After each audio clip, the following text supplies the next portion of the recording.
Sleep disorders and form of speech. Many people don't see sleep disorders as a public health concern, but that is exactly what they are.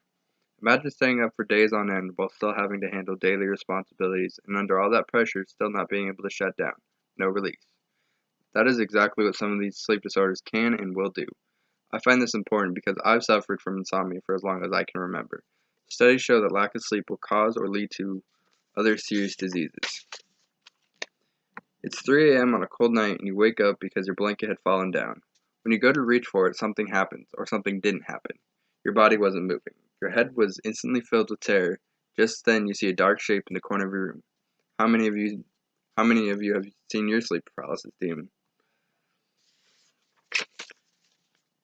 Today I will be speaking on and about sleep disorders, like what they are, a few different types of them, and possible cures and treatments. What is a sleep disorder, you might ask? Well, the disorders can be anywhere from a simple change in sleeping patterns or habits that can negatively affect your health into a major chemical imbalance within a person or persons. Disorders can be anywhere from a simple challenge in sleeping patterns or habits that can negatively affect health or a major chemical imbalance within a person. Why are those 8 hours a night so crucial to the human body? Well, it's because our brain needs to be able to shut down, rejuvenate, and reboot to take on the coming day and all of life's pressures. Brain function is critical, and without proper sleep, the brain can't regenerate properly. Getting less than 8 hours of sleep on a continuous basis makes you 48% more likely to die of heart disease and 15% more likely of developing a stroke. For some people, sleep exhaustion goes beyond a late night out with the guys and having to go to work early the next day. Types of known sleep disorders include, but are not limited to, the following: insomnia, hypersomnias, SPD, which are sleeping breathing disorders, and rhythm sleep-wake disorders. Insomnia is the ability to fall asleep, or insomnia is the inability to fall asleep or stay awake. There are two categories of insomnia. One is short-term, which usually does not occur as rapid and has a short duration of 3 months. However, chronic insomnia occurs rapidly and has a long duration of typically 5 months. Hypersomnias are a category of sleep disorders that causes someone to be excessively tired and sleepy and can be hazardous depending on the environment. Some disorders that fall under hypersomnias are narcolepsy, Klein-Levin syndrome, and insufficient sleep syndrome. So with the complications of insomnia come high blood pressure, risk of heart disease, risk of diabetes, obesity, and poor immune system function. I don't know if you can see it on the camera, but I got slides.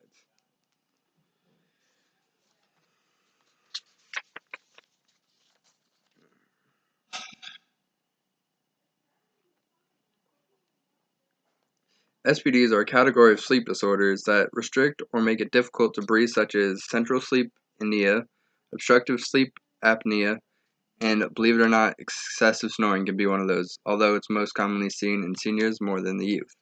The last category I'll be going over is rhythm sleep-wake disorders. They are most common in people who have traveled because it is pertained and related to jet lag. RSDs are conditions in which the sleep times are out of alignment, like jet lag, shift works, or simply being nocturnal. So when sleep breathing disorders happen, it's usually because the tongue falls back into the mouth, making it so it cuts off the airway between the nose and the lungs.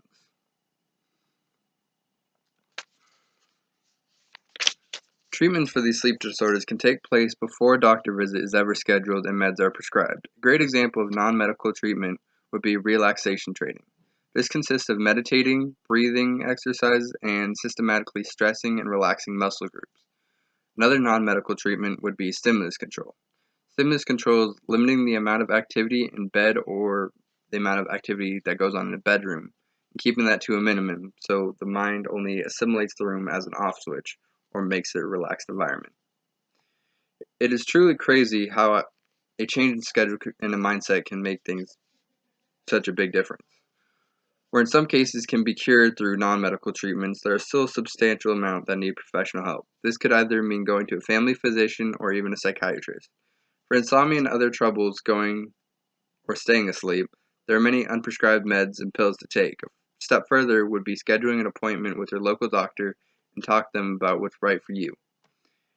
It is possible for the body to rest while the brain hasn't fully fell into REM sleep, a kind of sleep that occurs at intervals during the night and is characterized by rapid eye movements, more dreaming and bodily movement, and faster pulse and breathing. This is what you call REM sleep.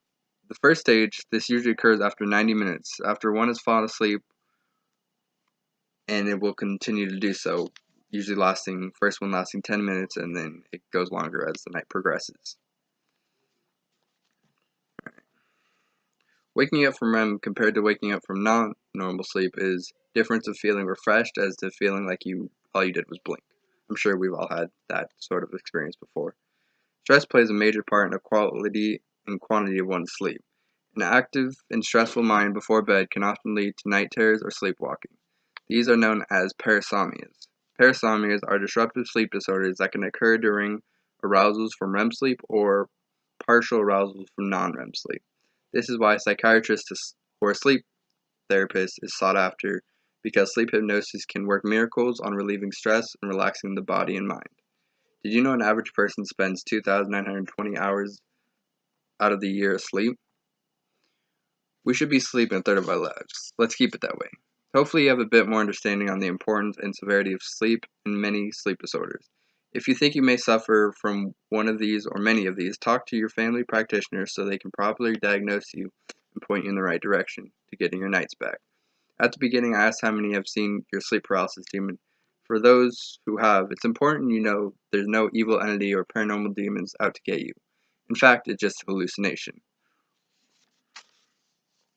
or a cause of apophenia. Apophenia works by subconsciously trying to find a connection between unrelated things. Usually things occur during experiencing sleep paralysis because we are unable to move and our body does not know how to react. So it's natural for us to become frightened, and that terror in our mind projects what we know as a shadow figure in the corner of a room. So it's nothing evil. It's just your mind. Thank you for your time. Also, so the treatment, you got these things to help with people with sleep breathing disorders. It opens up the airway, lets you really breathe. You have melatonin, which is the non-prescribed pill that can help you fall asleep. You have medicinal marijuana, like indica, that can help you fall asleep. And then just a bunch of sleep therapists. All right. Thank you for your time.